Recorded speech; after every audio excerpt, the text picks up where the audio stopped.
and So that was the only option available. we have just started broadcast. Okay. And today, thank you very much for coming to Japan and welcome to Japan. Thanks. Today we will talk about Trust Atom, smart contract, and Bitcoin and beyond Bitcoin. So please let me start. I'd like to know brief history of Trust Atom. Mm-hmm. Sure. Well, first of all, my name is Yurii, and thanks for having me here in Tokyo.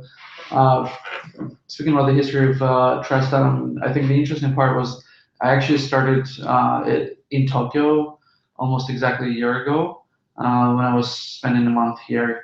So that was like mid-July last year. So it has started here. The reason why it started, and the full history of it is, like, I've been in Bitcoin since sometime in 2011, I think. And before Trust Atom, I was a co-founder at Bex.io. We're basically working on a turnkey solution for Bitcoin exchanges. And one thing that was, repeatedly coming back to me is that what Bitcoin is good for, it's not specifically money, it's about creating trust. A lot of people use the term trustless. I find it very confusing because when you say trustless to people outside of this very small community, they actually get a sense of an opposite meaning. Basically there's no trust in it. In fact there is a lot of trust. It does create trust. It's just that trust is not based in personal relationships. It's based on something else, right? So it's really unfair and confusing to say it's trustless, right? It's actually trust enabling. So that was just repeatedly coming to me. How can, money is the most obvious application, of that, and things that are sort of derivative of money in, one way or another, like, the stock or, or other instruments that are one way or another tied to money. It's an obvious and first application for Bitcoin, because money and and things around money, they are one of the simplest forms of trust, because it's all about how we exchange goods, services, and how much wealth everybody has. That has to come to a certain level of trust, right? So right now we primarily trust in institutions, right? Like banks and and governments and central banks and and related institutions. So we trust them to run certain operations, right? And now Bitcoin obviously allows us to trust the algorithm, the network, to do similar types of operation. But I was interested in, well, what are the other applications, right? What if even if it doesn't takes off as money, which nobody really knows whether it will happen on a like grand scale of things, right? It will probably take off as a way to reconcile and settle other instruments, like stocks and everything. That's just coming. I have no doubt about that. If you look at whatever bank is doing right now, well, not every yet, but lots of banks, like in Singapore as well, in Europe, they're doing a lot of research in that direction. But I wanted to see where else, can this trust be useful, right? And how it can be integrated into processes that we haven't really thought of as processes that can be improved with this type of technology. So Trust Atom was really founded just to discover that and monetize that. So there's a lot of projects in the community that are working on infrastructure, so to speak, or theoretical / practical research that are writing white papers, creating open source software, creating new networks, or augmenting existing networks. And it's all cool and dandy. The problem is they're creating sort of like an hysteric a solution in a vacuum. They think that there are certain use cases, and they when they're creating those frameworks or solutions, they're thinking about those theoretical use cases they think people will want, right? and that is a big problem, right? There's a lot of things people should want, right? But they don't want that, right? Like, people should want PGP, right? Mhm. But they don't want it, really, right? People should want to, I don't know, be better about spending money, but they don't do this, right? Because the people like buying things for various reasons, right? So a lot of this thinking is about idealistic perception of people, of businesses. They should want this because that will improve their business or their life or whatever. But that's not exactly the reality. Or the reality, as we know, is very different. It's about many things, and it's about being able to deliver the message, find whether there's a real value, and where that value is, and just being able to deliver that message, right, is important. So what I decided to work on with Trust Island primarily is not the creation of sort of new novel technology that will, sort of encompass something. I just wanted to see, okay, so if we take the simplest possible things, can we find where are the applications for that, right? And that was the whole idea. So we started as a sort of generic application that did two types of uh, algorithms. So one is document certification, which allows you to say, well, I have this file, at a certain time, and that was actually me, right? Can I ask question? Sure, of course. I have seen you are hosting very interesting virtual panel about like let's talk smart contract. Yeah, last And year. it was 1 year ago, almost Almost, 1 year yeah. ago. And actually, Time flies. Counterparty and Ethereum and Codias and many stars, many crypto stars are doing a very energetic panel 1 year ago. Yes. And I really was not able to understand it when I saw it for the first time. But I was very impressed. Very informative, productive discussion. So what's your intention to do that virtual panel 1 year ago, and what did you achieve from the panel? I guess that you had some intention to do the virtual discussion, and you noticed something, and after that 1 year passed, and I can easily imagine that you are very advanced smart contract person expert. So I'm very interested in your personal growth around. Why did they do that? Well, I mean, truthfully speaking, there were two goals. So one was very obvious, just to expose the name of the new company, and that we are actually working on this sort of smart contract space, right? So because that was done under the name of Trust Atom, obviously self marketing, simple as that. But the other one, the bigger goal, obviously, was actually to get people from different projects talk to each other and talk to the public. Because there's sort of like silos when it comes to projects. I mean, there is interaction, especially now. There's a lot more interaction happening. There's a lot of partnerships, but I just wanted to get different people from different projects, and from different sort of venues of life as well. Just get them to talk. And my role there was very simple. I really just email a couple of people and ask them if they want to attend, and sort of chip in with their understanding. As you might remember, I didn't even really run it. I actually managed to get a friend of mine to moderate the panel. I think he done an amazing job, better than I would. But the goal was really to figure out what are we actually talking about, clear confusions about what is this, right? And maybe even dispel certain myths that did and still do exist around this topic. I think it was partial success. I mean, I did receive a number of messages after that, people liking it and people still watch it. It's still on YouTube. So it was, I wouldn't say that was explosive success, but it was mild success. The panelists seemed to like it a lot. I talked a little bit to them after we had the panel that was productive, that was interesting. I don't think we achieved all the goals. So I think the most important one in terms of outcomes was that there was a much clearer understanding for people who listened about the nature of smart contracts in relation to legislation. Basically, Pamela, she was really vocal about the connection to the reality. So it was a good reality check when she explained, even though it's a program, the smart contract being a program, and it sort of operates somewhat differently.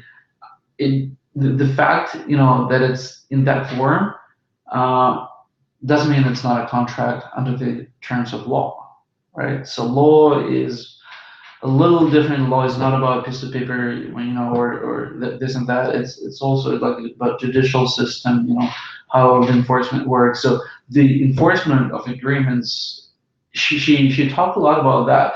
That I think was really important in that presentation. I couldn't remember what were the other ones, but actually, like a year after, I think that was like the biggest thing that was spelled out so clearly, that it's still, it's in my memory, and hopefully that helped a lot of people. Actually, you brought this up. I was recently thinking about doing the very same kind of Yes, please. panel, exactly 1 year later, like Yeah, just great. same date, Yes, basically do the same. please. The original intention was to do it like every few months, but resources are limited, and sometimes it's hard to do things like that when you have many other things, to do. But I was thinking maybe we'll just, do, I think it was August 30th or 31st or something like that. Just do the same, maybe different people, probably for the best, and to have different people, maybe some will repeat. I don't know. We'll see. It's still 2 months ahead. Yes. So there's enough time to prepare that. We'll see. I think that will be very interesting because I think in the past year, things not necessarily changed a lot in terms of perception, but I think that there has been a lot of sort of reality check things, and there has been adoption by those research groups and banks that brings an interesting perspective into the conversation as well. Let's see. I'll try to organize it.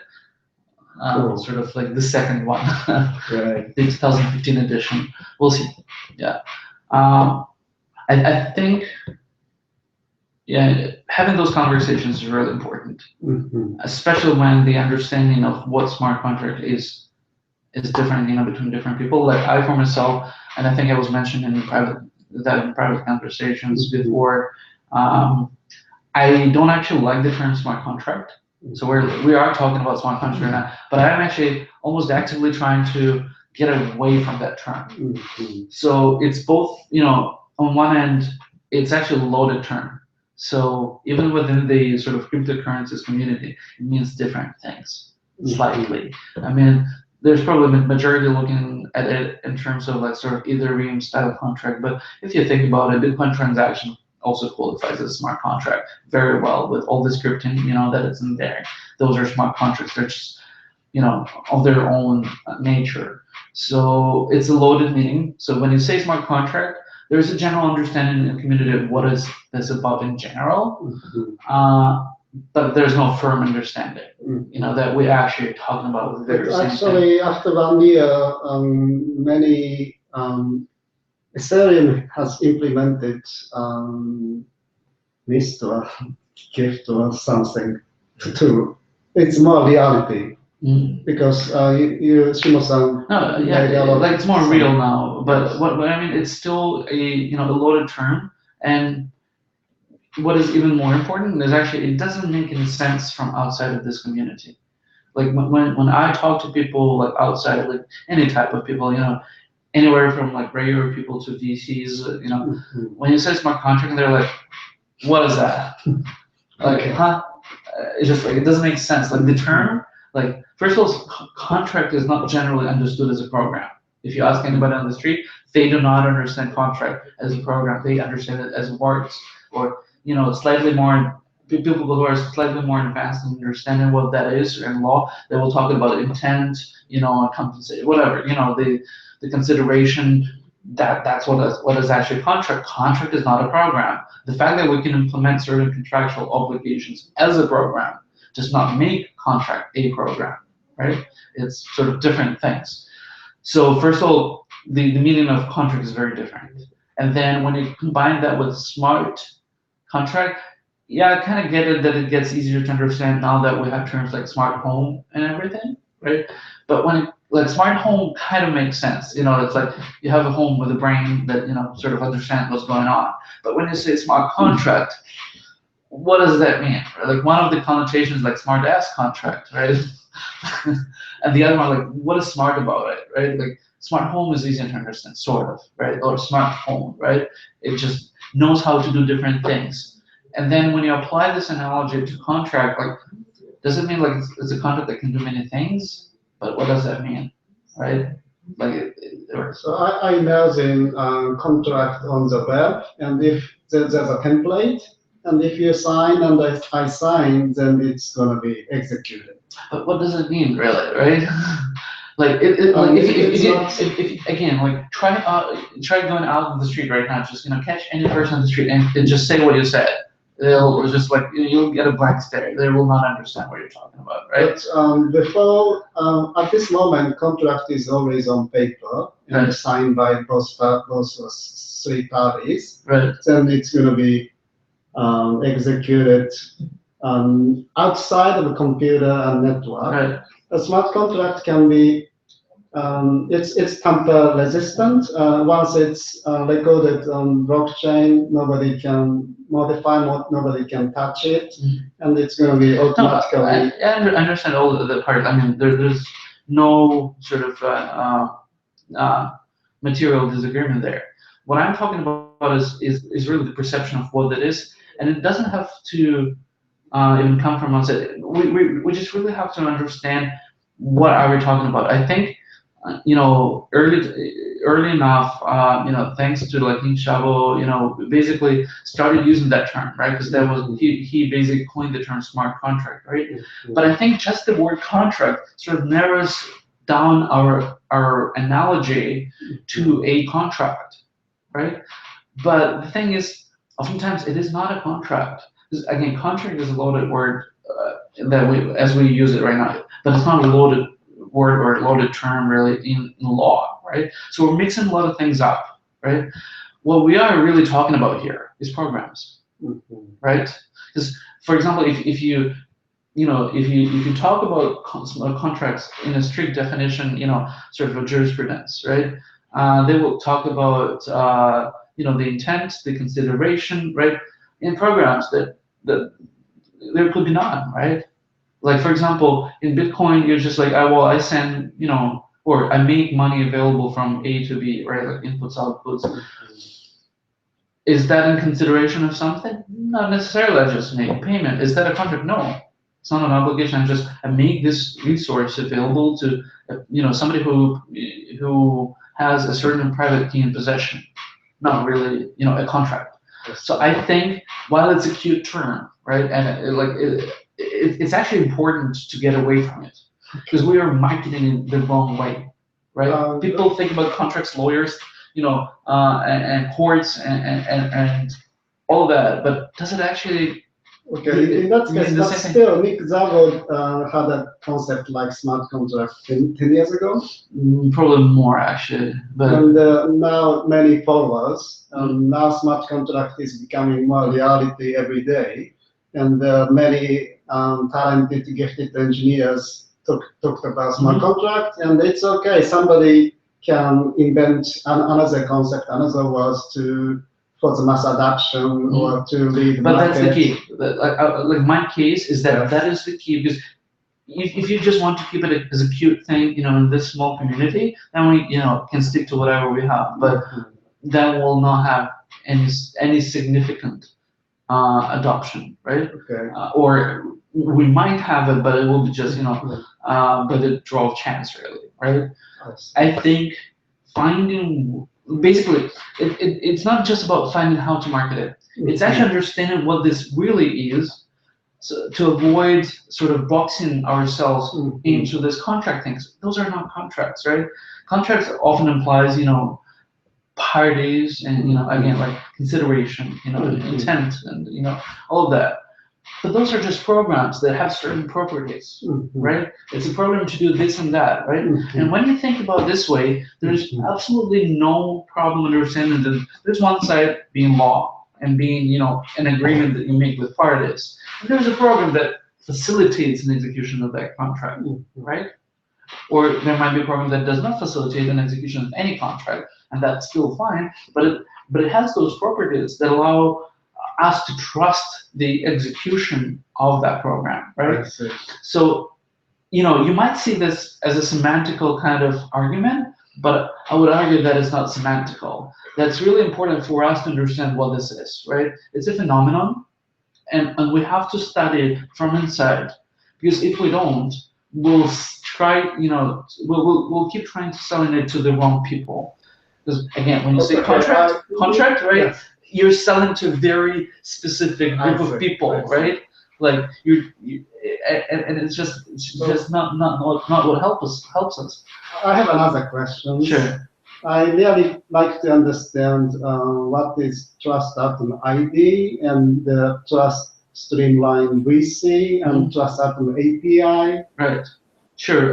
So I'll go through them quickly. So Trust Atom API, for now, it's more of a internal product, so we actually don't offer it to anybody. Like, it has a capability to be public, but we chose, to focus on other things for the time being. It's really a very simple API that allows to do create those simple building blocks for what you would call smart contracts, right? But basically for those, how we call them, trust enabling technologies. Even internally, we don't actually do much in terms of that. So we do basically an improved version of document certification, and that's one of the things that Trust API provides. But it only provides that to our products at this moment. So we decided not to spend time on marketing that, to the public. And that's primarily a focus reason, and we want to develop a better API, before we actually start sort of exposing it to everybody. Trust Item ID, it's still more of a sort of lab project. We are not exposing it either. It's basically an attempt to understand and also develop a way to identify yourself, like who you are, and show your credentials in a privacy like respectful way. So, for example, just to give you a simple idea, so when you're applying for a credit card, the bank can basically pull your credit history and see almost everything about you. So is it including reputation system? Hmm? Is it ID or more? Right now, authentication is ID password. Yeah, it's not really authentication. It's basically, so what it does, it's twofold things. So one thing is to show who am I in terms of name, in terms of other things. We're trying to imagine this as a very open system, like it's obviously open source and everything, where so one part is showing certified information about yourself. Could be anything, could be your name, could be your residency, could be uh, other statements made by other individuals, other third parties, either in the private sector or public sector. So, for example, it could be government saying, yes, this is our citizen, right? Or banks saying, yes, this is our client, right? Uh, and this could be like my recommendation for you, like he's a great guy, right? It's still certified as it's signed by me, right? So that's one aspect, and the other one is basically given authorization or consent to certain type of operations, and well, any kind really. So basically, when you work with a third party, it could be an application, could be even just somebody you're working in person, like you're applying for a mortgage, right? And they want to learn something about you, and they're like, okay, so do you actually want to proceed like with this and that? And instead of just giving them a verbal confirmation, right? Uh, you basically communicate with them through that mobile application where they send you a request okay, this is what we're asking for. The type of authorization, and you say, okay, yes, right? What that means is that the fact of your authorization can actually be kept certified in blockchain. So both the receiving party and the sending party can later prove I gave a consent or that person gave a consent on those very specific terms. So for example, I can give you consent uh, to look at my credit score, like the conventional credit score, but I only allow that for one day. I don't want to allow you, to do that later. Or for example, I give you my address, but I say you can only keep it for one day. And I can later prove that I gave you that authorization with those specific parameters. So if you're found to keep my information for longer, well, it's not going to prevent that. It proves, that you violated the terms of the agreement, which is kind of important. So it's more of a long-term goal. Uh, But we see this as an important step in connecting trust-enabling technologies to the real world. If you don't know who that person is and whether that real person gave you an authorization to do something, you can't really conduct any operation. Because, well, those algorithms, they don't know who that is, right? They don't know whether they, allowed them to do certain things. So it is instrumental, and we're hoping to release something this year. We'll see how that will go. It's sort of a big undertaking, but it's very critical because otherwise we have the whole system disconnected from the real world. And if we get back into the topic of contracts and I mean contracts in terms of the conventional understanding of what contract is, if you think about the enforcement of certain like of court decisions. So for example, you might have had a contract with somebody, but then you litigated. For one reason or another, judge have decided that or private arbitrator decided that this is how it will work out. That party will pay this. That party will receive that because well, the original contract, for example, did not predict a certain situation. So there has to be a judgment to be made, right? So for example, if I know this scenario is a little far-fetched, but think about this. Ahead of time, we don't know what judge we'll work with, right? Because it's impossible to know, right? But we know, given a jurisdiction, we know with what jurisdiction we'll be working, right? So what if in that smart contract, right, we embed a special clause saying a person who has been certified as a judge in that specific jurisdiction, uh, if that person wants to, they can override the outcome of this program, right? And that's why the agents that work around this country they need to be able to identify, okay, I'm this person, and right now I have a certificate, from a certain date. In many countries until the death of that person because it's a lifetime position, right? I have a certification that I'm a judge, and I can make a ruling on this, right? So that is a connection to real world. Because otherwise, yes, they can make a judgment, but then it becomes unenforceable because the contract or a program has, for example, the funds, locked in. There's just no way to get them out, right? Um, Especially if one of the parties is not collaborating, for example, not giving out their password, right? They say, like, well, they can say, I forgot it. Like we can't really torture people, so there has to be a solution to this, right?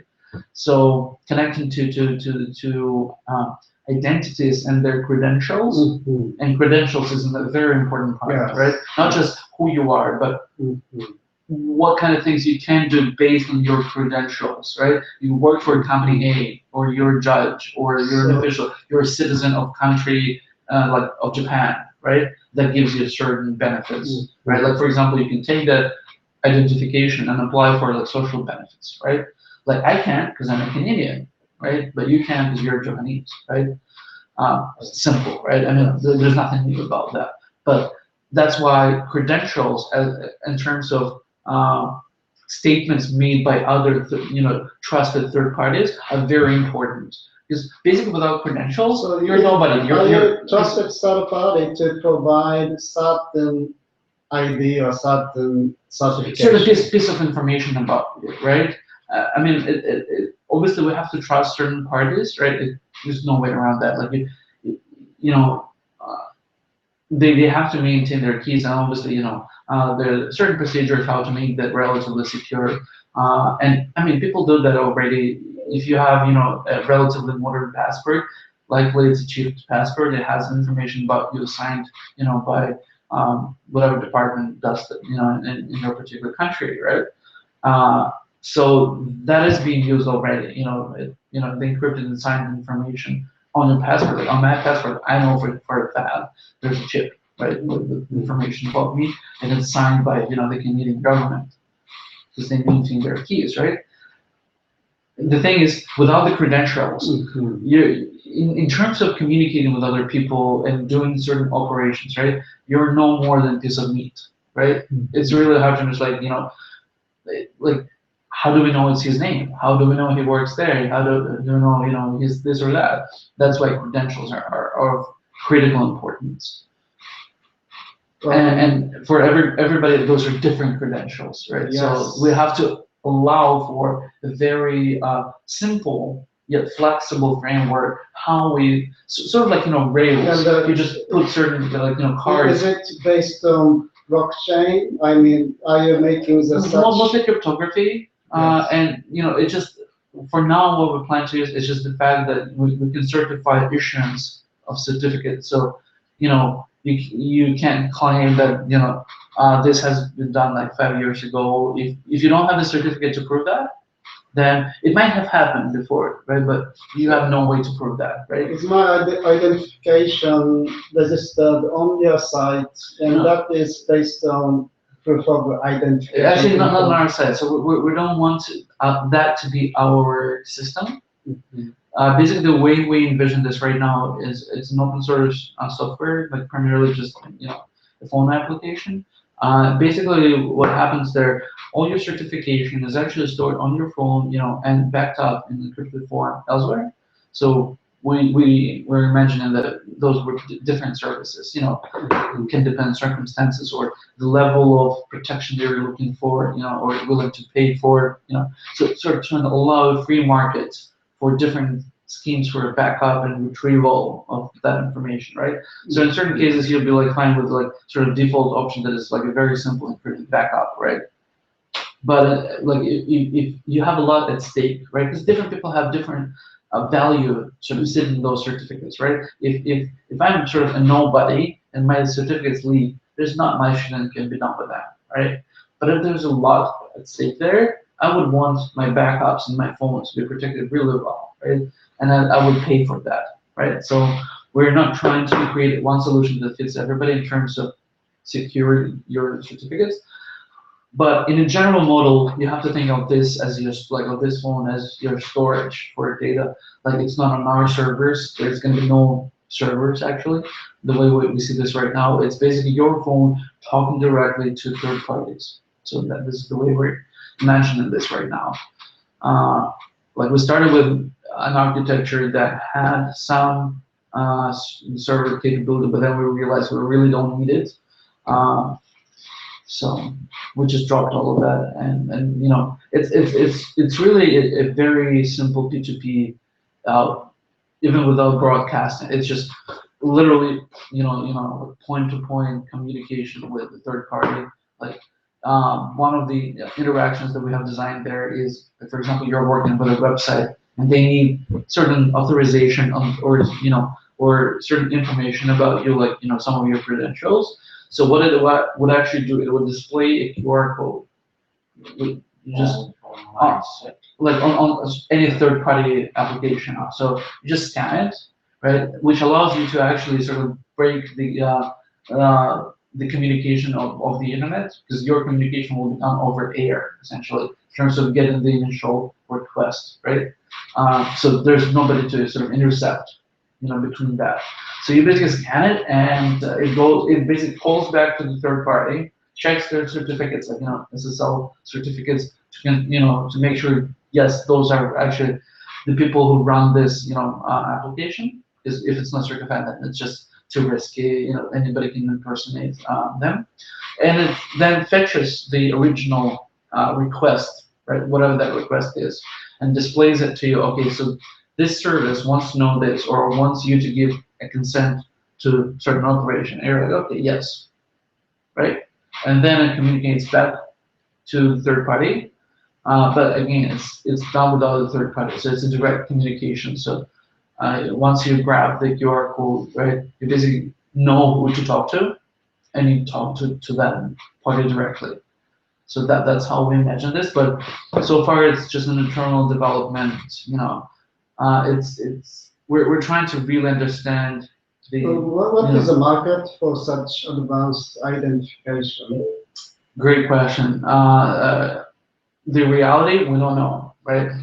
We have theories, we have hypotheses we're working on. The way we see it, unlike some other projects that we have seen, we don't want to start by marketing it to everybody, because that will mean we'll market to nobody, right? So the way we see it, it sort of goes hand in hand with the rest of our business model, the way well, not the business model, the go-to-market strategy rather. And that will also answer your question about streamlined VC. So the way we see selling these technologies, the trust enabling technologies, is finding very specific use cases in market niches, and selling those solutions that have the trust enabling technologies woven into the fabric of the products that we develop for them. And the way we see it, the identification technology will follow the very same route. So for example, for Streamline VC, which is basically a tool to standardize and optimize the due diligence process, that will actually be the first market for ID, because that's where we will prove that certain decisions in the company, especially like the critical board decisions and stock issuance and all other instruments, are actually signed and countersigned by people who are identified. And you can just think about a few things immediately. So for example, how do we know a person that we're talking to, like as an investor, is actually an accredited investor? Like in some countries, like in the US, for example, or Canada, you either have to be at arm's length, so basically being closely related to the person like who's selling, the investment to you, like a director of the company or like CEO, or you have to have certain income, or certain wealth that allows you to actually put investments in those companies. And for startups, I mean, you can make certain, ways to ensure that that person is actually, a qualified investor. But ultimately, you don't know unless you really know that, they have a certain level of income. Theoretically speaking, if it was possible to create very sort of fragmented parts of your credentials, where say the tax office certifies the level of income of that person, right? Or the fact that this person can participate in, like this person is an accredited investor. Like if IRS like basically looks at their, like in the US, IRS looks at their records. I know this will not happen very soon, but we're talking like theoretical scenarios here. They say, okay, basically based on the records we see, that person is an accredited investor, right? Then all you have to do is basically to trust a signature of IRS, right? Which normally you would, because they disclose it, through other means. Basically, being a public agency, they have means to say, okay, this is our current set of keys, right? That we sign information with, right? So this way, you remove a whole layer of compliance or needs, because they're done in a much easier, sort of faster, cheaper way, because you rely on trusted information from trusted parties to tell you, what is the compliance situation in every particular case. Or when certain decisions are made in the company, like for example, we're changing the board, we're deciding to sell the company. How do we know the decision was actually signed off, right? Most of the time, that's okay. Things are going well, but it is those situations when things don't go well, when you need the security of those records, right? As I think we were discussing that just yesterday. Basically, you don't need security until it's too late, right? Which means if we are to have some security, we have to have it before we have a problem, and well, hopefully we will not have a problem, right? So I guess that streamline.vc means just atom ID.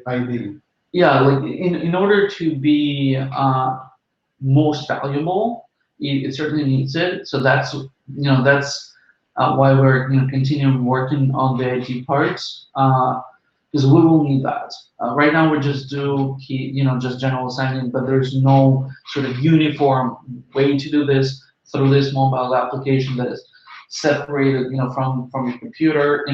Just there's no way to do that. And there's very little to no way to self-identify yourself in a reliable manner. Um, we see that as as something that we need to fix. And basically, to answer the original question, so trust ID initially will be the identity component of Streamline VC. Should Streamline VC, that identity component has a profile, huge profile, like many information? Well, like basically people will accumulate information about themselves, done by third parties. And we want to see what kind of information will be provided, because it's really about our ability to market it in this particular area and convince people to sign certain pieces of information, right? If we can't convince them that it doesn't really work, it's kind of pointless, right? But it's an important component in connecting the real, because the reality, as we see, whether it's real or not, but it's we're talking about us people, right? So the connection from sort of metal, right? The programs, the dry programs, they have to be connected to basically this sort of physical reality of people, right? Because none of this matters. Like all these programs, everything we do, it doesn't matter if it's fully disconnected from from humans, right? So we're searching for ways to naturally integrate people into these processes, and it's a big challenge, even in terms of like user experience. As we know, signing stuff is not a good experience right now. Like most people don't sign because it's freaking hard. Remembering keys and passwords and even knowing about this. So we don't know whether we'll be able to solve this problem outright, in the coming years. But we're trying to at least approach that. Like at least everybody has this right now, right? So if we can, this phone thing, if we can put signing capability here and make it easy to sign from your phone and explain that it's not actually signing, but it's basically, here's a request, you do a response, we'll see how that works. But we just see, without this, it's very hard to have the full cycle.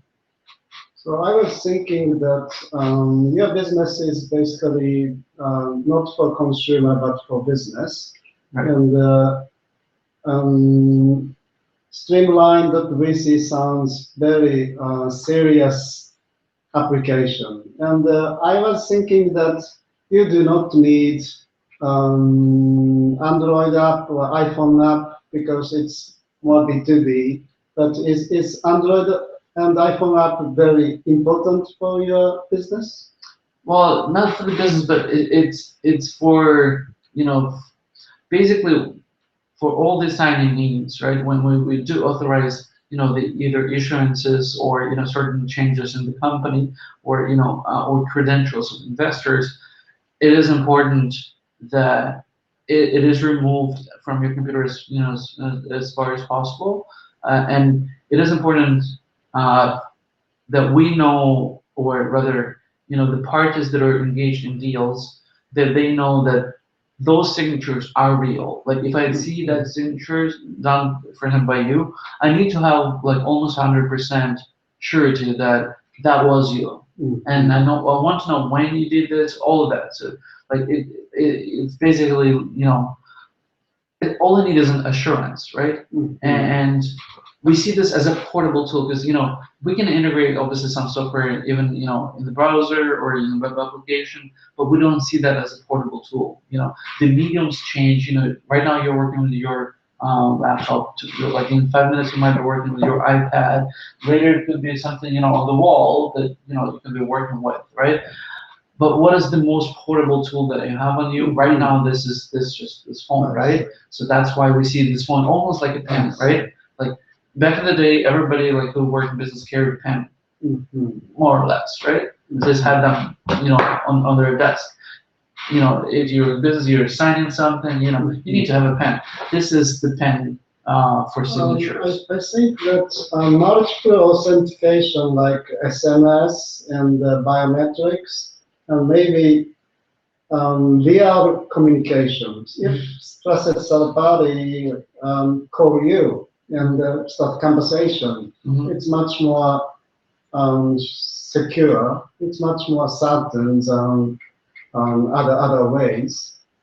So I think that there's no ultimate 100% solution. That's the reality of security, right? It's all about cost, convenience, and right. or rather inconvenience. Mhm. So the more secure an approach is, the more inconvenient it is, right? Lengthy or just bothersome. Uh, so the reality, the way I personally see this is the authentication algorithms or rather procedures, right? They should be aligned with the value at stake, Mhm. right? If this is just me logging in, don't make it hard, right? Just logging in is not a big deal, really, right? Mhm. If I'm withdrawing $1 million, I want that to be painful, even for myself, right? I see. Because that's a lot of money, right? Mhm. If this is about, for example, changing ownership in my company, please make it somewhat hard, right? Yes. Like, don't make me wait for 2 weeks Mhm. because that's too lengthy, right? It's always about finding the right balance, right? I see. It's just every operation is different. Like you don't want to get a very complicated procedure every time you go to ATM, right? But you do want to get some security, right? Mhm. That's also obviously a very interesting area. How you put value Mhm. onto every transaction. Sometimes it's easy when you deal with money. Sometimes it's not easy. There are things beyond money like reputational risks, time, um, tons of things, right? So it's hard to predict. Right now we're not trying to answer that question. So right now we're trying to stick to just the simplest form, just the digital signatures.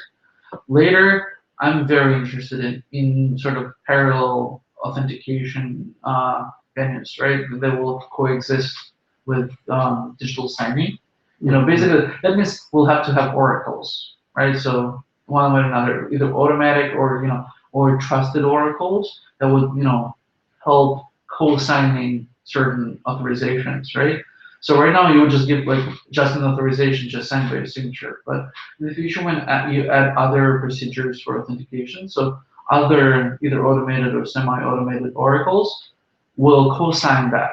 So the recipient will know, okay, there's actually higher level of protection of this transaction. There's higher level of assurance that that is that person, right? So the interesting implication of this is, and just thought, it's not only about you as a person who is authenticating a transaction or authorization, but it's also about what kind of assurance the other party wants. Like, how sure do I need to be in this transaction that's you? If it's like no big deal, then like I don't want you to go through a complicated, more expensive procedure, right? But if I really need to be sure, right, really, then it's a different situation, right? That's true. And how do we find these balances? How we impose different authentication procedures on the recipients, and should senders be part of the decision making there? It's hard to answer all those questions, right? So I now But I see that you are really security person, security. not really, no. Like, but like when you start thinking about this, you just have to think about a lot of implications. It's not a simple topic, Right. and that's why we haven't released anything public. It really is more of a research project right now. We don't want to rush into this. But I guess that you are not you have a research things, but at the same time, you make looking for profitable company. Of course, yeah. I just So- see like those two activities go hand in hand, right? Mhm. Basically, what we're trying to do, we're trying to sell new technologies. That's one thing, but at the same time, we want to understand what needs to happen to make those technologies sellable. Mhm. And that is why we have this whole research about trusted MID. Like, I would prefer not to have that research. I would prefer somebody else spend time and money on that, Mhm. right? And trying to find some information, find some people, and obviously there's a lot of interesting work happening, right? Mhm. But we feel we need to be engaged in this research because that helps us understanding how to sell, those new technologies in general, Right. because it helps us connecting them to the reality. And basically, it's one of those pieces that we feel is missing, in being able to sell. We don't say that, if we would have trust identity, then we can immediately sell all these trust enabled technologies. No, we can't. That would be very delusional to say that, right? But what we think that is, it's a critical component, Mhm. right? Especially if we're talking about security, right? And of the, of certain operations. We're generally talking about cases where it is really important.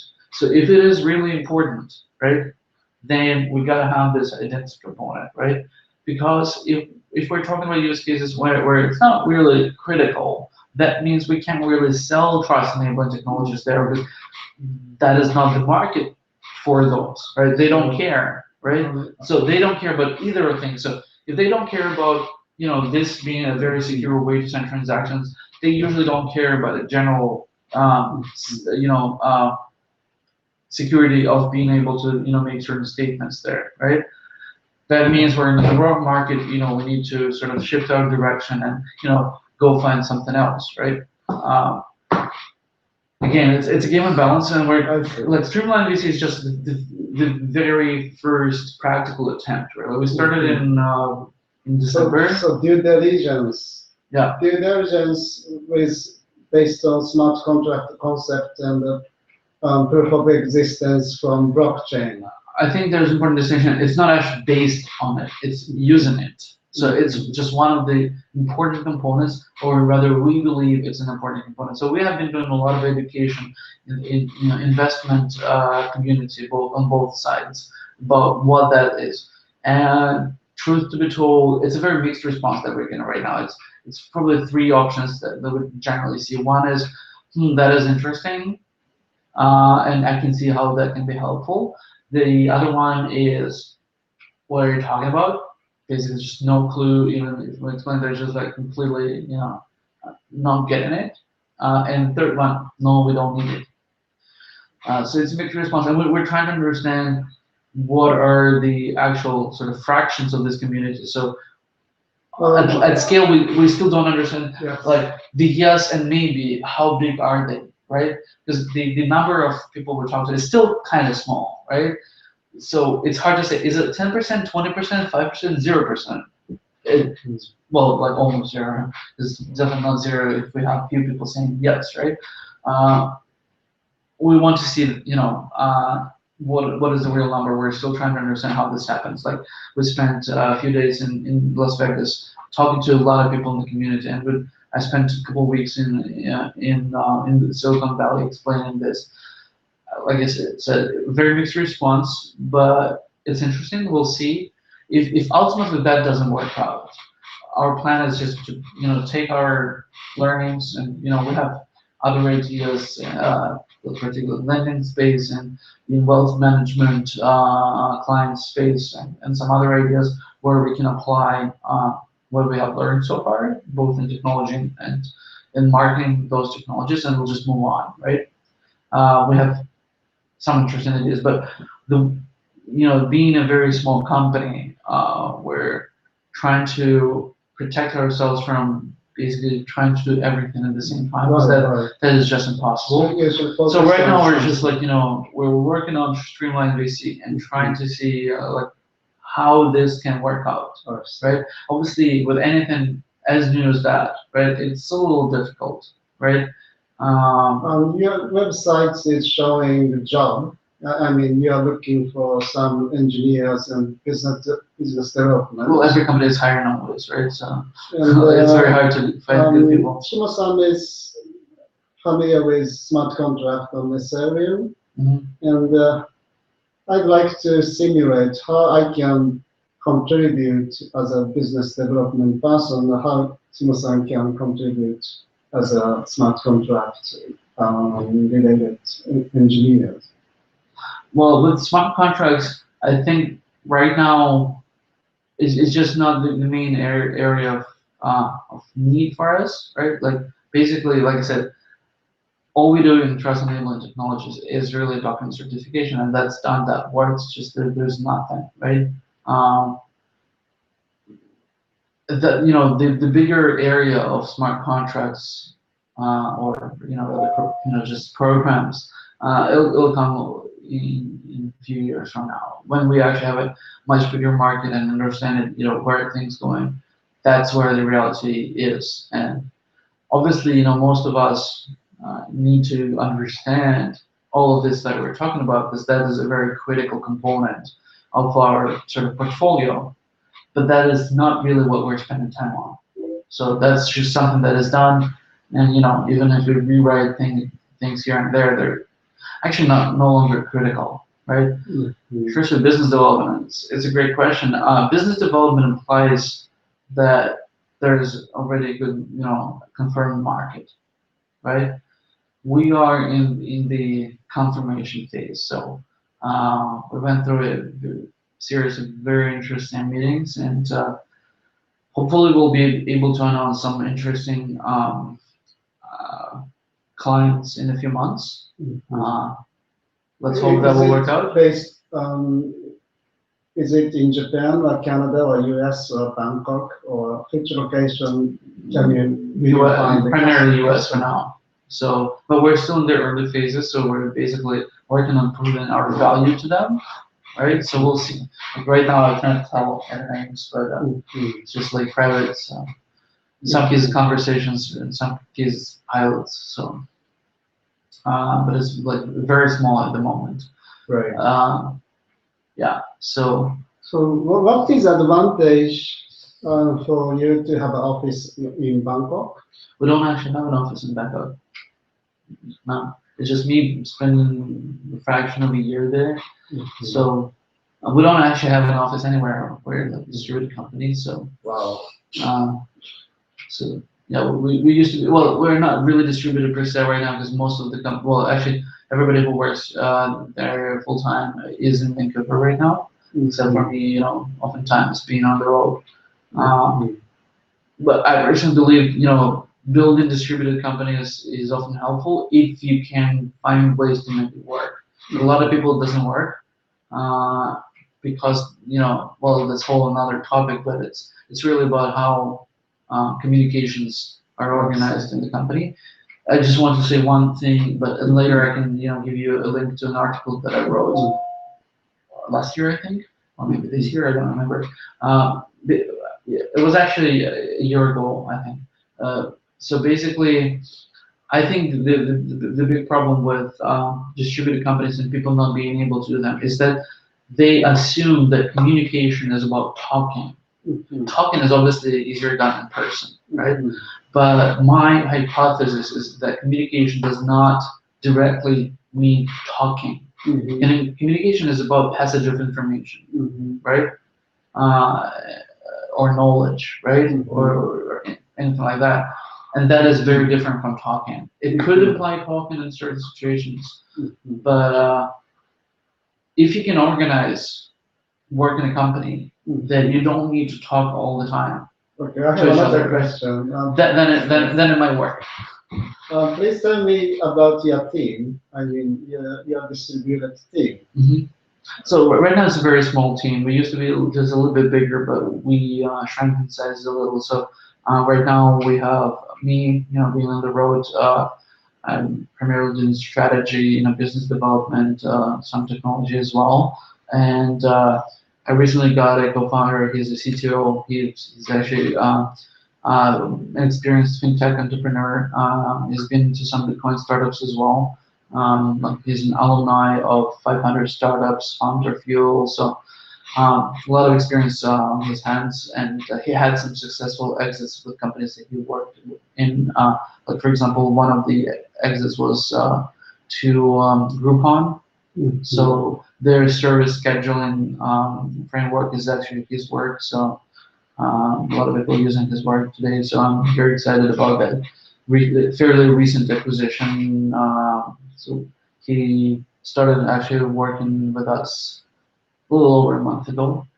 Like we communicated for a long time before that, so we were trying to find ways to work together, and finally came to a sort of point in time where we decided, okay, let's work together. And there's a part-time business development person.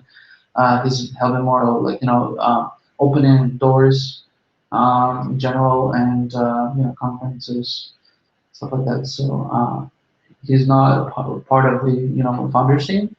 He's more of a helping us out. So right now it's a really small team.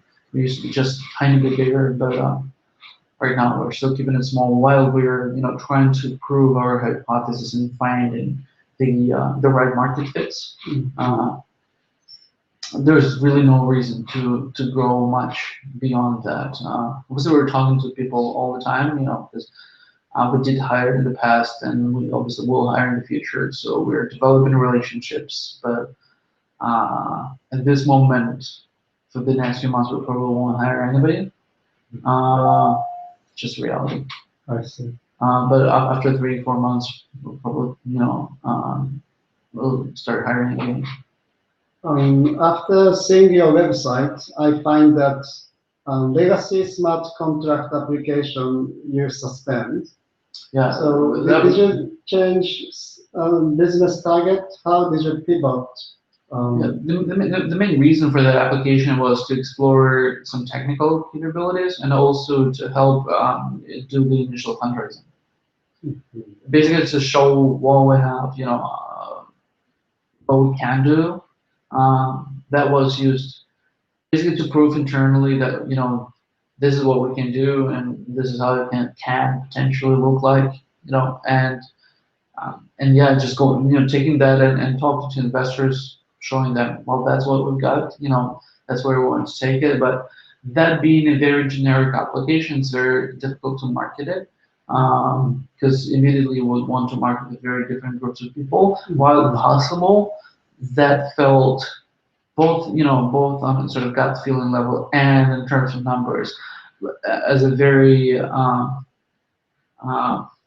unorchestrated thing. So because you had to market to very different groups and we were all over the place, so it was very hard to market that being a very small team. And that time I was actually alone, so I did not have any employees or any co-founders. So I really had to focus on something. So as a result of that, that application was functional until April this year. So we only shut it down months and months later after we stopped maintaining it. It was just we kept it running, but that's about it. And since December, we were really focusing on Streamline VC and in the remainder of the time on Trasero Mining. Right. So it's really a focus issue. I Like I would have liked to keep it, but there was no significant reason to do so. It played its role. I think it played it fairly well. People liked it, so that was good enough for us. Thank you very much for explanation about Trust Atom. I have a better understanding now. Shimo-san, do you have any question about Trust Atom or smart contract? So how can you get the information from others' smartphone or something? You can directly get the information from that smartphone or something. I just want to know. You're talking about what, trust item ID or? Oh yes, yes, basically, and I think some information about his history or something. Right. No, it's really simple. So, the workflow that we're working on is, fairly simple. So it's about capturing the original request with the phone, and the primary venue that we're looking at right now is the, QR codes, like on the screen or, elsewhere. So, but not the only one, of course. Like if you're just working on your phone, so you're capturing the original request, right? Okay, so QR code is a request. Well, it's sort of like a pointer to a request because like the QR code cannot embed a lot of information, certain like over 200 bytes, but oftentimes not enough, and it doesn't really prove the issuance, like who issued that request. So basically, it's a pointer, right? It's a link if you want, right? So basically, our app gets that QR code, and eventually it might be a little more difficult, like the video video codes and many other things. Doesn't really matter. So it captures that and essentially calls home, and what it means is basically there's essentially a URL in that QR code. So it basically goes there. So it's central server, right? Well, not the central server. It's a URL on a third-party application. Like, so for example, you have an application called like Fubar, like fubar.com, right? You publish a request for me, right? And the URL will be on your domain. So the application will go to your site, not to our site or anybody else, right? Just to your site to fetch the full request, right? It will be signed by your certificate, etc. We'll also verify that there's an SSL certificate on your like on your API essentially, right? So that we know it's not a middleman, basically intercepting our communication, right? So we get the full request, right? And that's fairly free form in a way. I mean, it's not exactly free form, but it allows for different things to be sort of attached to the payload, right? So it looks at that information and represents it on your screen, explaining who that is, like what is a third party, right? For example, we actually want to push those third parties to have certificates like the EV, like extended validation certificates, which will actually confirm the identity, either like a person or a company behind it. So there's like most trust behind it. Because in simple case, like with chip certificate, there's no proof who's behind it. It only proves that um, they got a certificate for a certain domain. That's about it, right? But it doesn't prove that there's a company behind it, etc., etc. It's good standing, nothing of that. So we want to push for more expensive, EV certificates that prove the fact that that is the party you're working with. But then we'll show you like after the who that is, what they're asking for. They can ask for some certain pieces of information about you, what we call credentials, right? Or they can ask you for a certain authorization. Like, for example, you want to log in, right? I authorize login. I want to withdraw money if it's say, like, a bank or, something like that. Yes, right? And it shows exactly what is happening, right? Exactly. It's not a blank authorization. Do whatever you want, right? Like, for example, with the regular things like, the regular way we do 2FA, you have things like this, just codes, right? That you enter back. But with that code, there's no way to tell what kind of authorization I gave to you, right? That code doesn't really mean anything, right? Here, they ask for a specific thing. I give them a very specific authorization only for that thing. And if I have additional requirements on how to handle this piece of information, like I give it only for a period of time, or I give it only for the purpose of, right? Like of whatever that is, right? But I don't give my authorization to anything else, right? It's a very granular permissions, right? So those are two things. Like I said, one is credentials. Who am I? What am I? Right. The other one, I authorize this or that, and basically that thing gets signed on your phone, and we send it back to the third party. Okay, right? so that Fugu.com can get your information from where? Basically, we send it back like to them directly. Oh, okay. Yeah. From So the same way we fetched the full request, we return the response the same way. Okay. Directly again. Right? So they receive it and say, okay, good. We've got it. What we needed, and we can now proceed. Okay. So you can store just your information on your mobile phone, Yeah. right? Yeah. So if you lose it, Well, you Yeah. gotta have backups. oh, okay. So, encrypted backups or whatever, or split backups where one part is stored, with one provider, another part is stored with another one, right? So, and for them, it's hard to find, match between them, so they cannot collude. So, Okay. So, like I was explaining, it depends on how valuable your credentials are, right? If they're very valuable, you need to protect them a lot, right? And actually, it might even develop in such a way that some credentials you back up in a very simple way, right? But something that is really valuable, like credentials saying you are a client of this bank and you have a lot of money there, you better secure it well, right? So granular, like maybe we'll have, I don't know, like we're still theorizing about this different levels of security. So you'd have like sort of green, red, orange, whatever, like 3 areas, and you just put, okay, this certificate I put a lot of value on. So please store it, in a very secure way, right? Never store it in my phone, even encrypted. Just, fetch it from somewhere like decrypted, only for the operation. Get rid of it, something like that, right? So different scenarios really. But it's really about capturing what they want and giving them that. And on the way, both sides can certify that on the blockchain so that I can record that I gave them a certain um, authorization, and they can do the very same thing. So when we have a dispute, we can show what we have, right? So, for example, if I give 2 authorizations, but then I'm trying to hide one of those or conceal that I had another authorization, they can say, no, you gave it to us, right? Because it's certified on the blockchain, signed by your signature, right?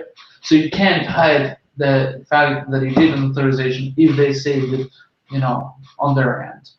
It's not necessary for all use cases, but for some use cases where disputes are possible, like for example banks, or, there could be disputes. It's better for both parties to actually store that information. So later I can say what I done, what they done, and they can say it. So there's a balanced game. Not just one side can prove, they're right or wrong. Because there's one problem, concealing information. Because you cannot prove whether somebody, concealed something unless you have something that they're trying to conceal. So both parties need to have something to show for, right? So for example, if I give 2 authorizations but then concealed one of those, the other party will say, I've got both, so there's no reason really to, engage in funny business. and one more question. Sure. I think there's a big time limit for the data or something. What do you mean? Like expiration date. Oh, it's just conditions for the information that you give. I'm just giving examples. Like, again, when you give an authorization, right, you sometimes want to limit the applicability or the use of that information. It's sort of like license, right? I'm giving a license about information about me. That license, some licenses could be indefinite. I'm just giving you, you can use this information about me forever, right? But sometimes I want to give access to that information only for one day. Technically speaking, I cannot prevent them from copying that information, right? But here we're not talking about technical, more like legal.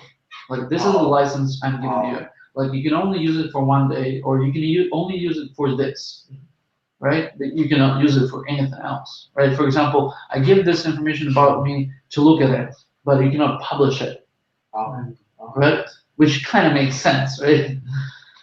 But then you have a record that this is the authorization that you gave to them, and they cannot produce an authorization from you that has different licensing requirements because they don't have your private key, right? So the only authorization they can produce is the one that you gave to them, which includes those.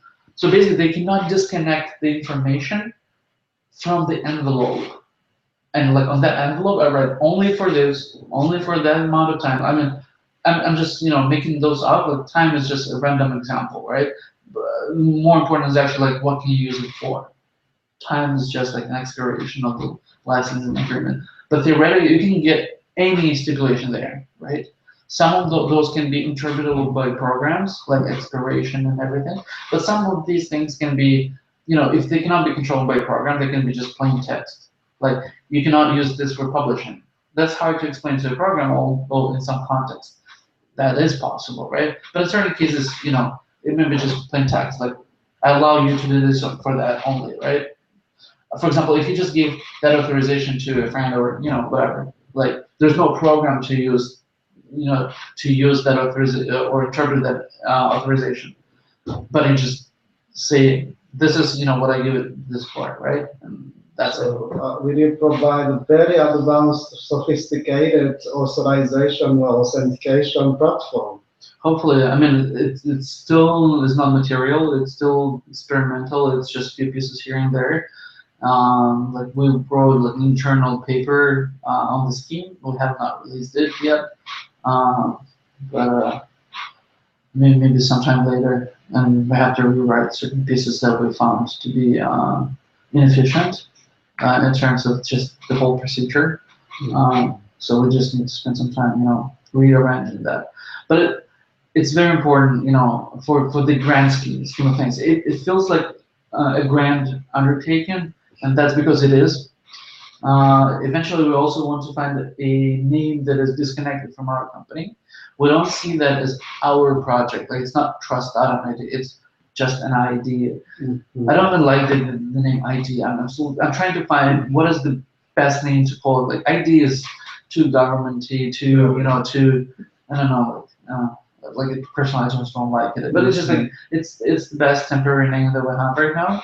But once we're working towards making it a public technology, we'll try to find an acceptable name and hopefully self-governed open source project. Like, we will do the initial push because we need it for our products, but we want this ultimately to be a global thing.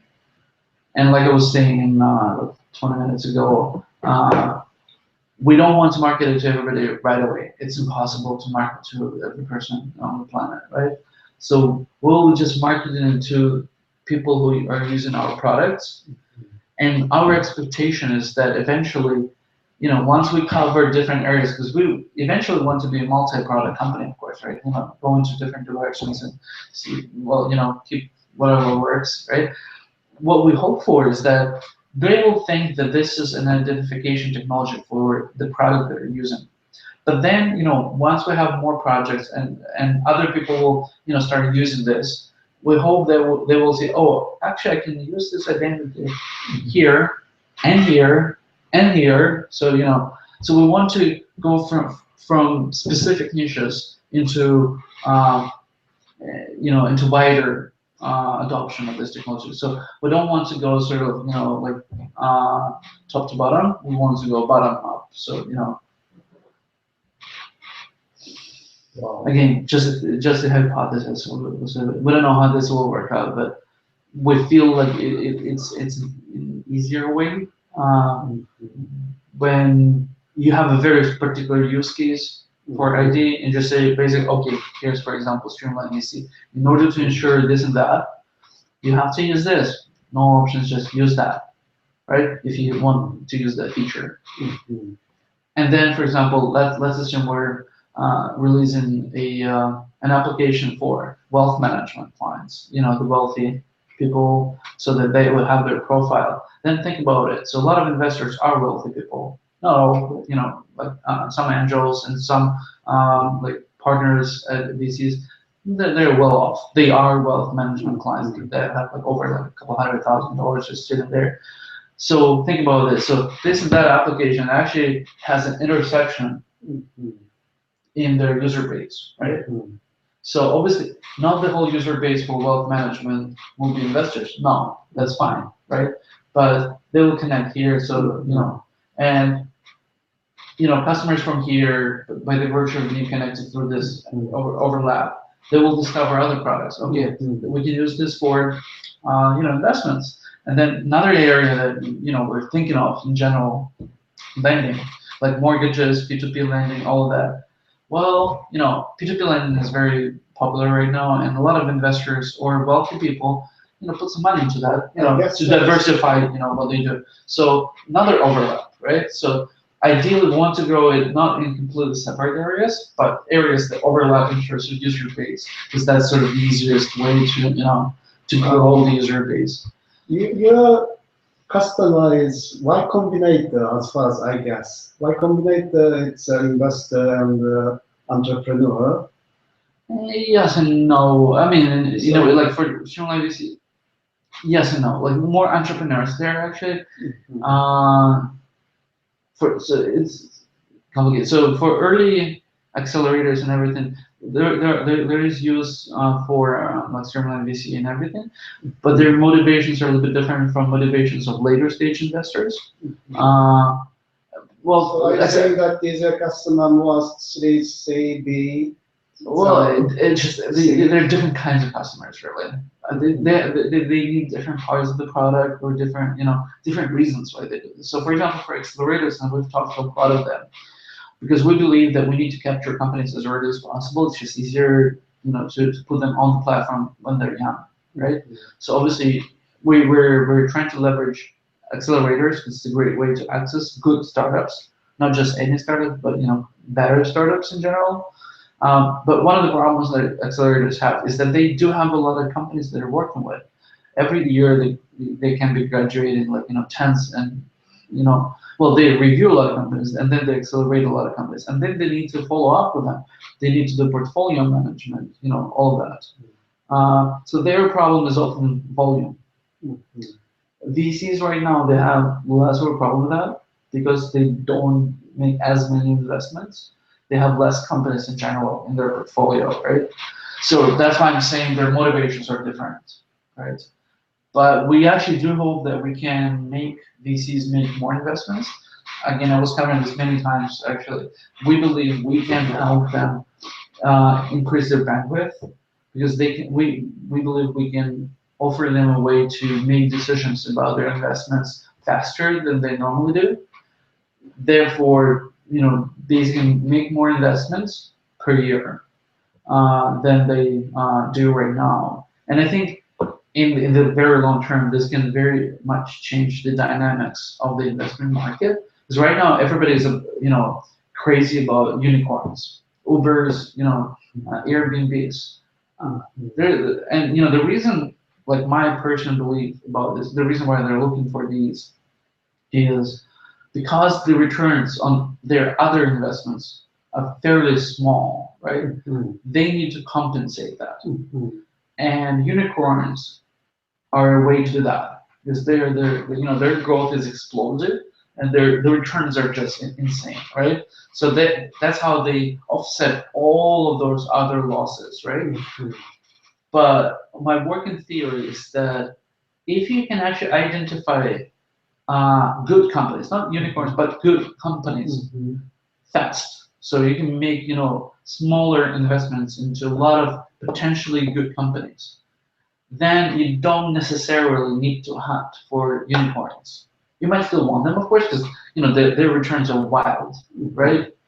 But your business model as a VC does not no longer depend on that, right? And there's a lot of good businesses that could happen and don't happen right now because they run out of money, right? Because everybody's so obsessed about unicorns, right? So a lot of times, funding gets cut off, for potentially good companies because their investors are like, okay, that's not going to be a unicorn, drop it, just not going to work for us, right? And they're just not continuing, investing in that. Obviously, situations are different, but I guess what I'm trying to see there is a way to sort of, to level it out. So right now, their losses are big and their returns are big when they hit, the home run with unicorn startups, right? But I think as a model that's unsustainable. I mean, how many unicorns out there? Like 20, 30? Like on a global scale of things, that's insane. That's not a very stable model for anything really. Like it's always gonna be like that, and a lot of people are gonna be losing money. And if you think that does not concern you, you have to understand, like, for example, pension funds. Where do they put their money? Part of that money goes to VCs, right? That is your money also sitting there, right? So do I want my pension money to be in this unsustainable up and down, and like the only way we can make money if we invest in one of the 20 companies in the world, right? Not sure. Like, maybe I'm wrong, but like, I don't feel comfortable thinking about this. I would rather have them find good companies that they won't make billions, but they will provide a very good return, a stable return.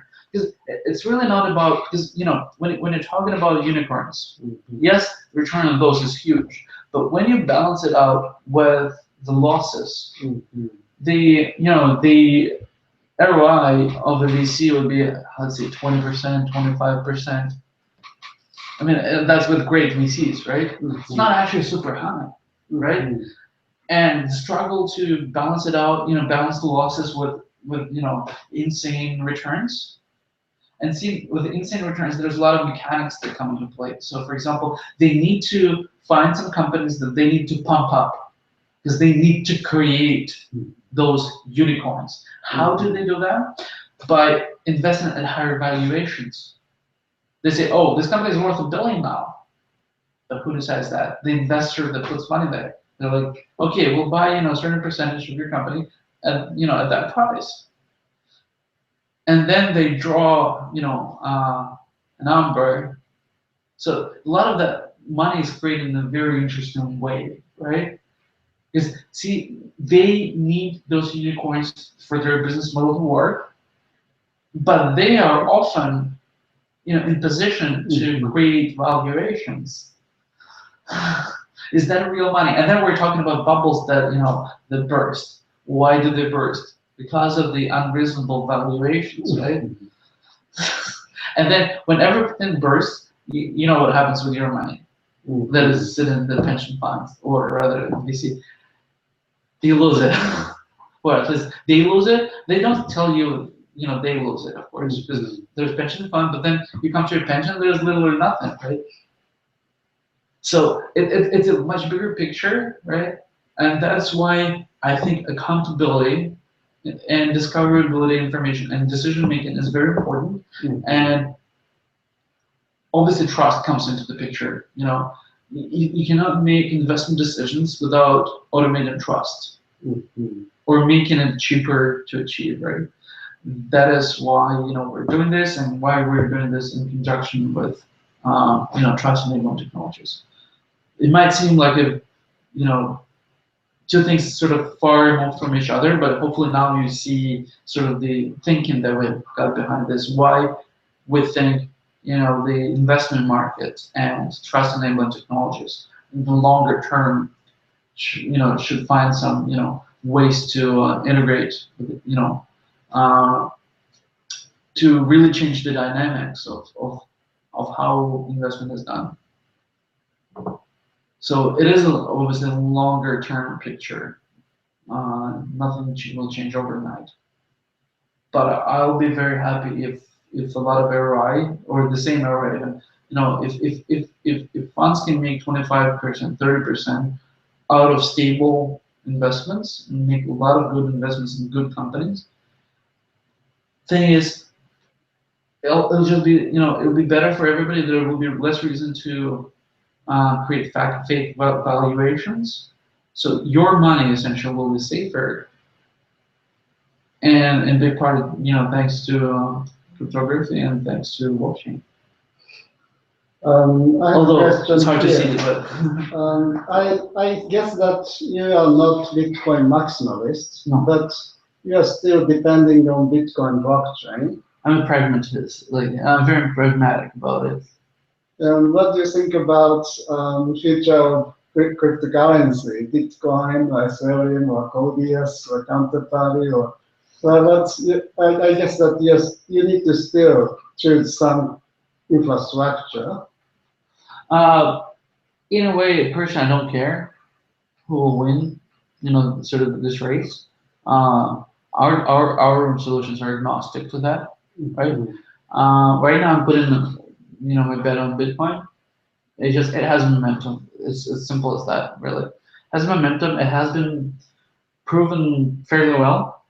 Like a lot of people try to figure out if there's anything wrong with it, with photography part, with the trust part, and so far, well, at least we don't know.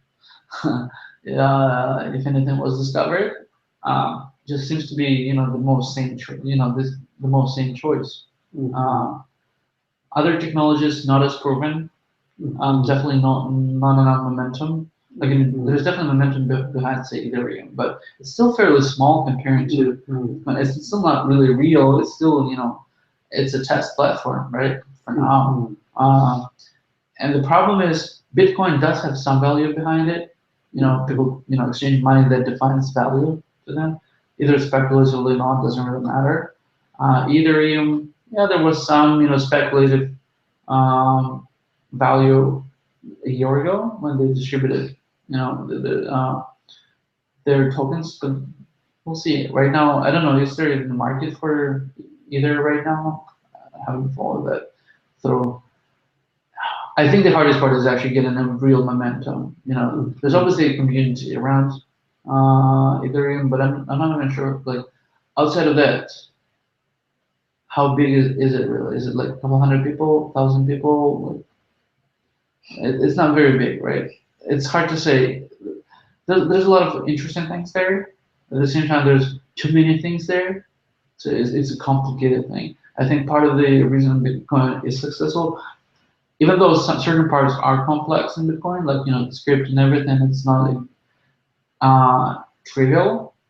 It's not super complicated, but it's not trivial for a lot of people. Um, I think Bitcoin still won because it's fairly simple system, right? When I last read about plans of the Ethereum team, it's quite grand. And even on their new website, they actually finally say that thing that we're seeing they were saying in a lot of meetups. They're building like Web 3.0, which is, well, first of all, not how web is being created. It's not being created by one team. Like web, if you look at the history of it or anything similar to it, it's really worked with very different groups with different motivations, different companies. And the reason why internet was done is not that it can be done. It was done for very different reasons, right?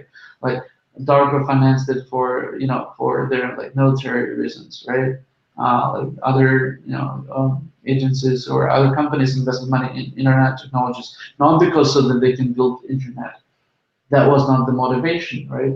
The motivation was very different. So, and I think right now what has happened a lot, and my perception, in Ethereum, they're building Ethereum for the purpose of building Ethereum, right?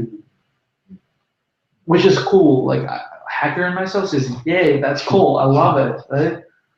But again, this is not how you build a technology that will cover the entire world, right?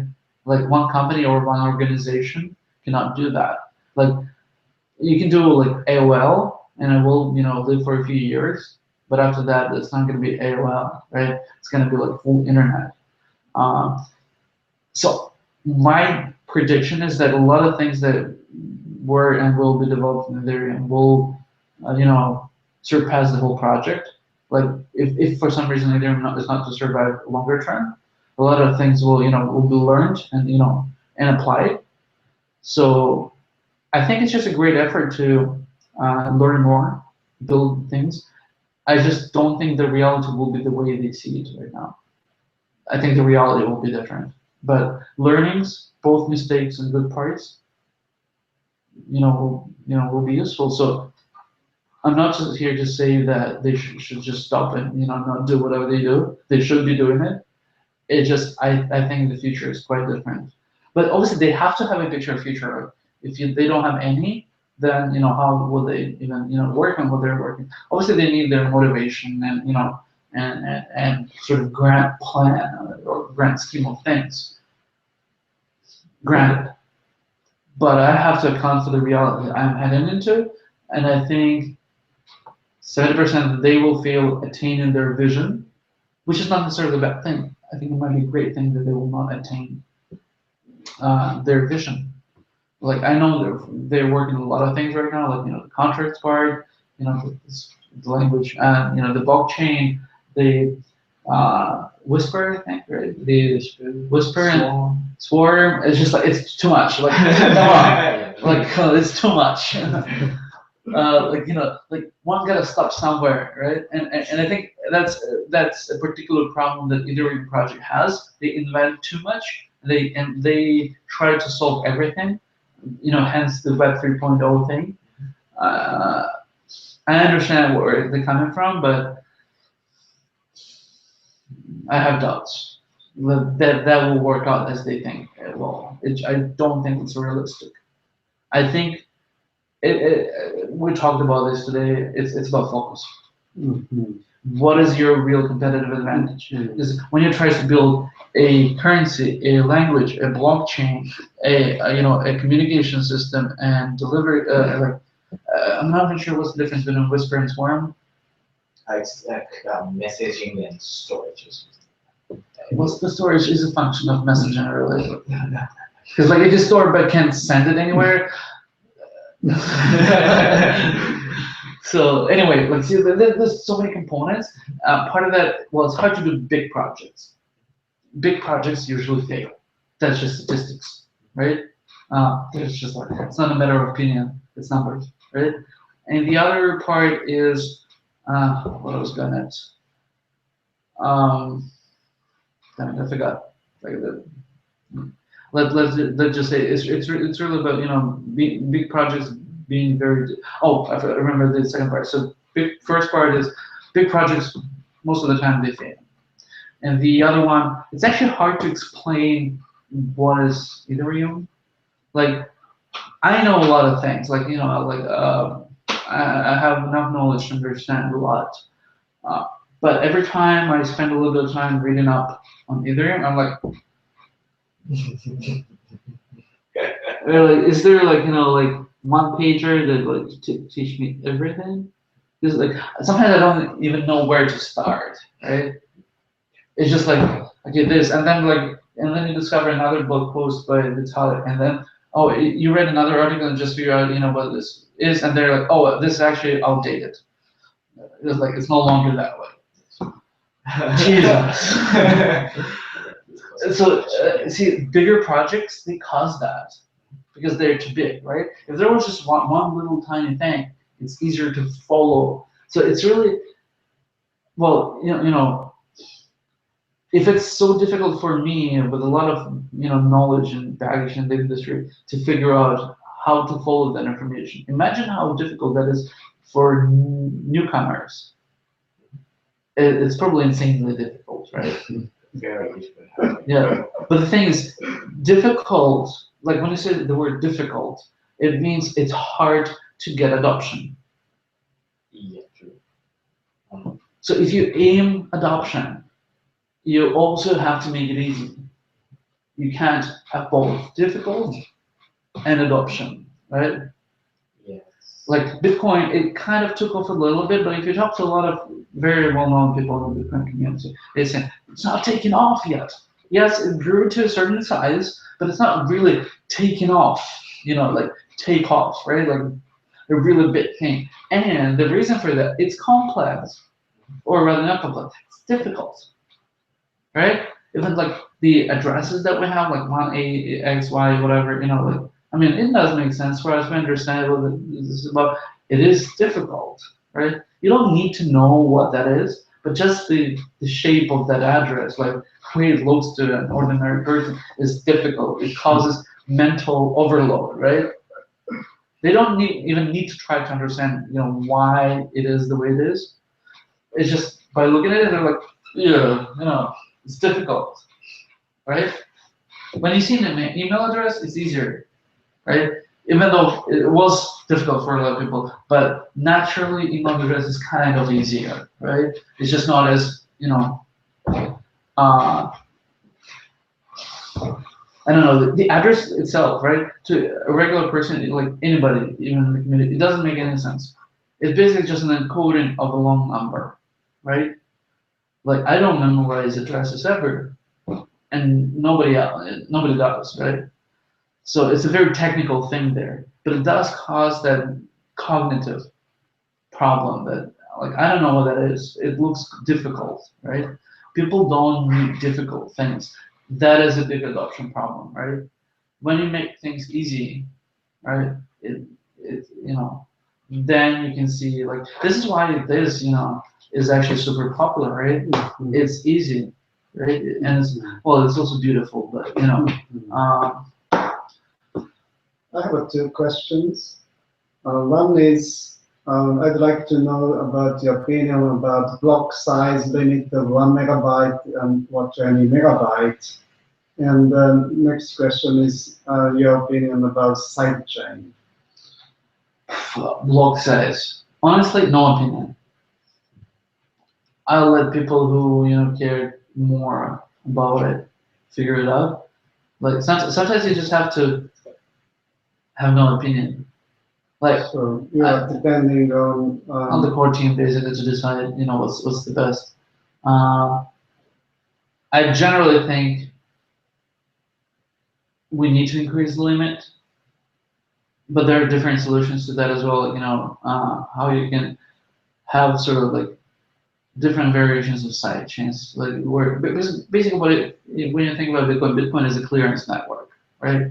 In a way, it could be seen as such, right? It means that you can have smaller blockchains where you do certain types of transactions and then they reconcile, right, in bigger one. That was just one of the ways to mitigate the scalability problem, right? The problem, well, what I don't really want to even, dig into is should it be 8 megabytes, 20 megabytes? Because I think neither is actually sufficient for a really big flow of transactions, right? So does it really matter? If it's not sufficient, then like if neither is sufficient, then who cares, right?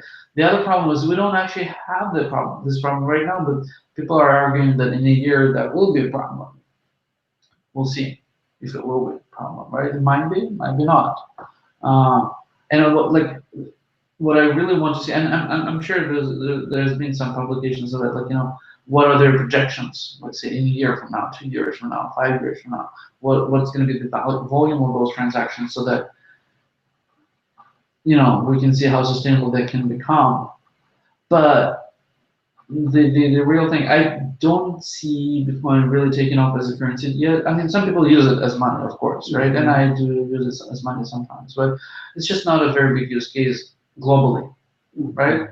So I see that there's going to be a lot of like payment networks that are fast, reasonably secure, like but they will reconcile with other players, because the only way would be to interact everywhere is to have those partners sort of like to reconcile between each other. They will do reconciliation on the blockchain, right?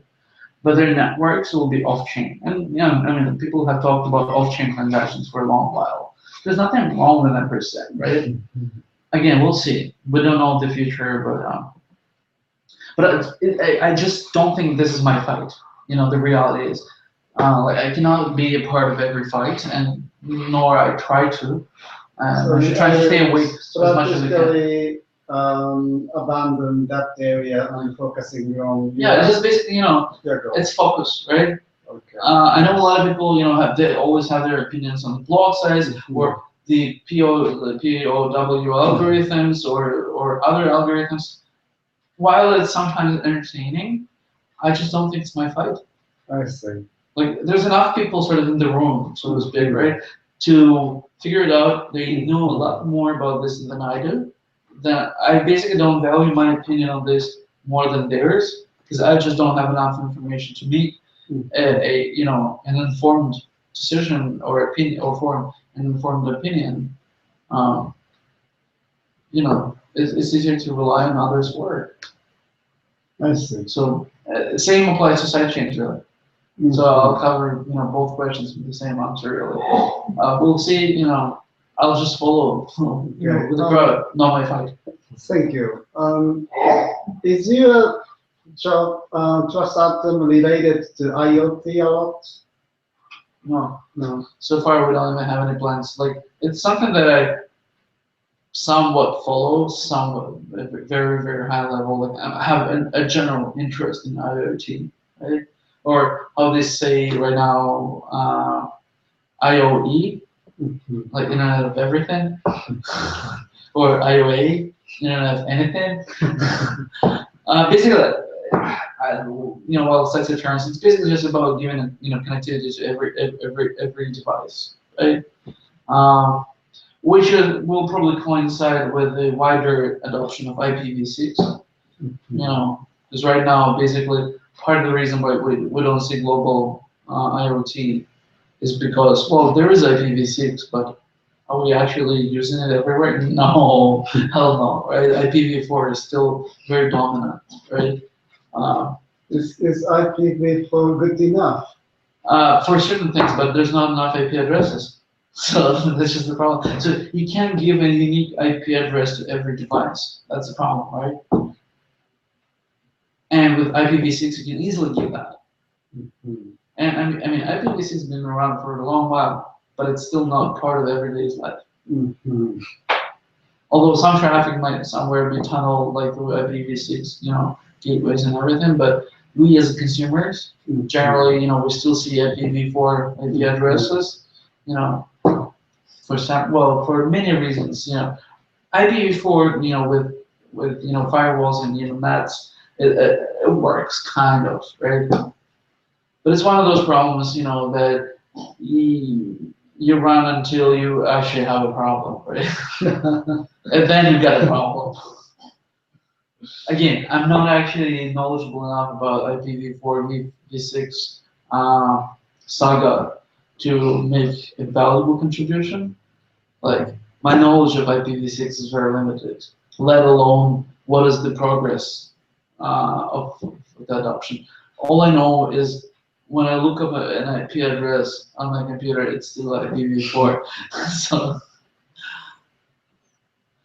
Thank you very much for today's discussion. And do you have any question? Not really. Any other question from? Okay, thank you very much. You're welcome. Thank you very much. Welcome. Thanks for having me. Yeah, thank you.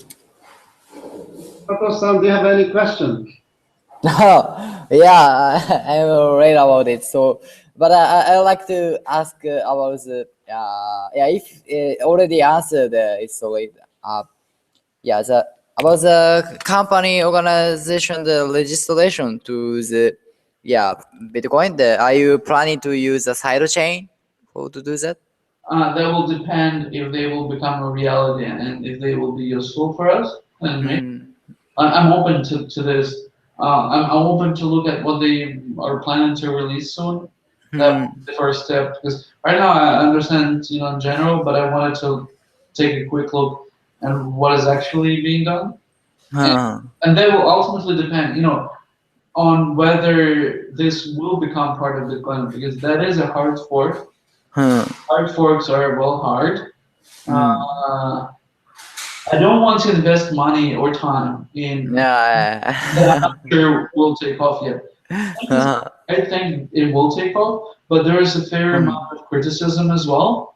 I mean, obviously the Blockstream team is trying to market it as a great solution for problems, and I mean, I don't blame them. That's their product, so why not?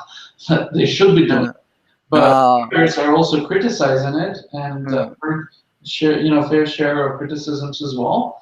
But again, I'm not sophisticated enough to make an ultimate decision for myself. Like I understand both the arguments from both sides. I have enough expertise for that, but I don't have enough. Well, let's put it this way: I have not spent enough time on this problem to really make my own judgment. Yeah. So the side chain and also the Factom is main target is many registering many company information to the blockchain was publishing the information on the blockchain is the Factom the side chain main target I think.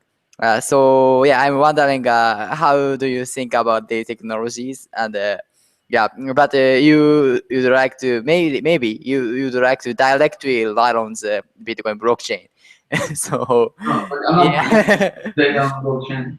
Not right now. Like I mean, it's not what it's intended for. It's not good for it.